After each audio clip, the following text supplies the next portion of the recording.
Di sini kami dari kelompok 1, kelas A445 ingin mempresentasikan dan menjelaskan materi dari kelompok kami yang berjudul yaitu Working Papers Audit atau biasa disebut dengan kertas kerja audit.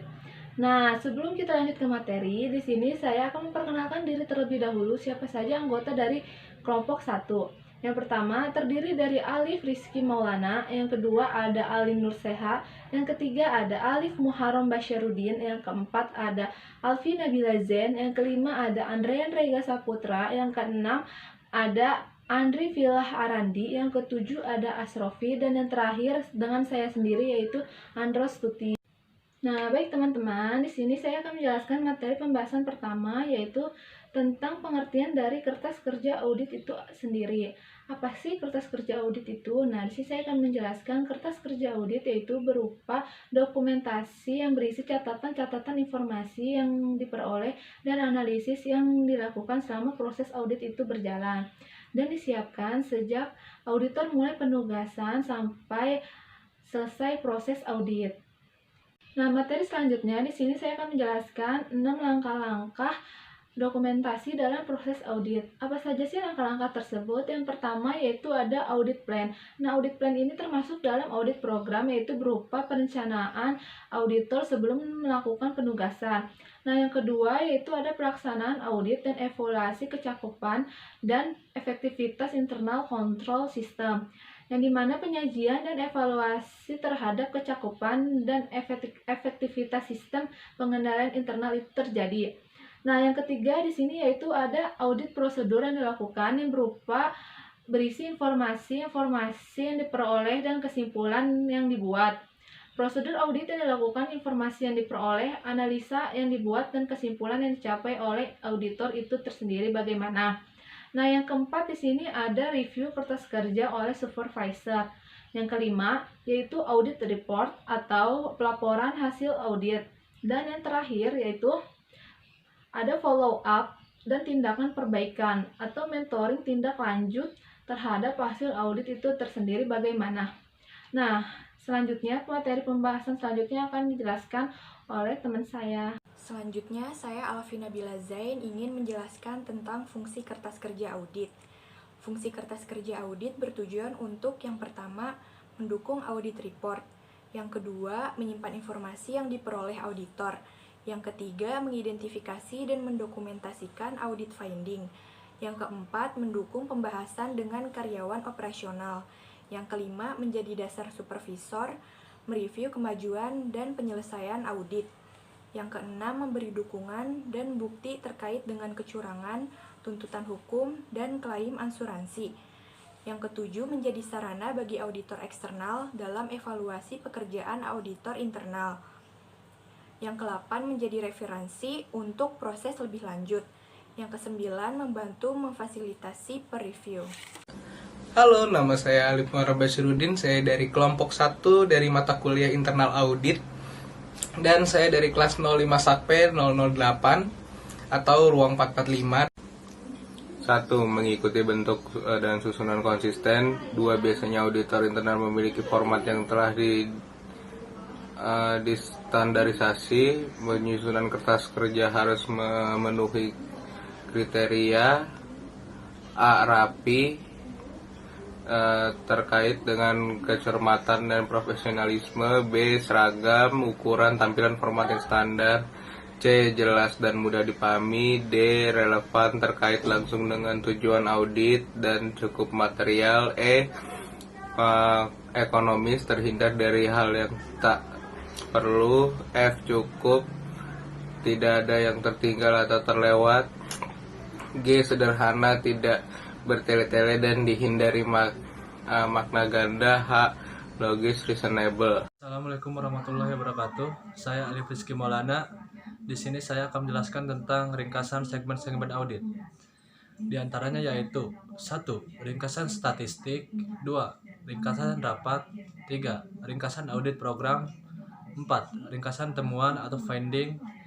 Dan 5. Pemberian indeks referensi silang dan atau cross reference, memudahkan review bagi supervisor. Referensi silang memudahkan auditor berikutnya apabila ingin menelaah lebih lanjut kertas kerja karena dapat menyederhanakan review lebih lanjut.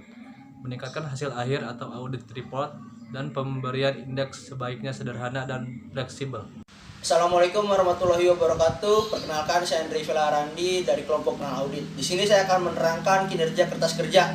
Auditor internal perlu membuat yang pertama aturan kertas kerja yang membuat informasi standar, dan kedua format untuk audit program yang terdiri. Bagian pertama itu berisi tentang tujuan audit, bagian kedua berisi langkah-langkah kerja untuk mencapai tujuan audit. Yang ketiga, lembar kerja audit berisi 3 hal komentar naratif. Yang pertama itu tujuan kerja, yang kedua pekerjaan yang telah dilakukan, yang ketiga kesimpulan yang dibuat oleh auditor. Kertas kerja elektronik dapat berupa pita kaset, cash cam, disket, film, ataupun media lainnya. Saat ini berkembang teknik audit berbantuan komputer, computer assisted audit teknik, dan rekayasa sistem berbantuan komputer, computer aided system engineering, sehingga membuat dokumentasi audit menjadi lebih rasional.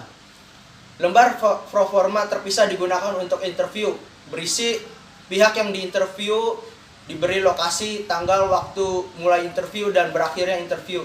Selain diberi judul wawancara, juga memuat hal-hal yang penting perlu diperhatikan. Saya Andran Rega Saputra. Di sini saya akan menjelaskan tentang review kertas kerja audit.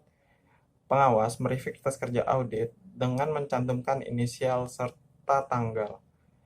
Pengawas harus memastikan bahwa yang pertama, program audit dan instruksi khusus telah diikuti. Yang kedua, kertas kerja harus akurat dan dapat diandalkan. Yang ketiga, kesimpulan yang diambil atau yang dibuat itu harus wajar, logis, serta valid.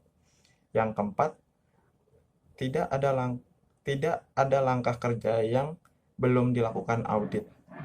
Yang kelima, apabila ada perbedaan pendapat atau perselisihan dengan auditi, harus telah diselesaikan.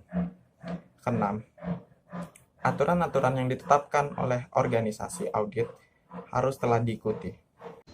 Assalamualaikum warahmatullahi wabarakatuh. Perkenalkan, nama saya Asrofi. Saya akan menyampaikan materi berikutnya, yaitu pengendalian kertas kerja audit. Kertas kerja adalah milik audit, sehingga harus dijaga, disimpan, dan diamankan dari pihak akses yang tidak bertanggung jawab, sebab mudah untuk disalahgunakan.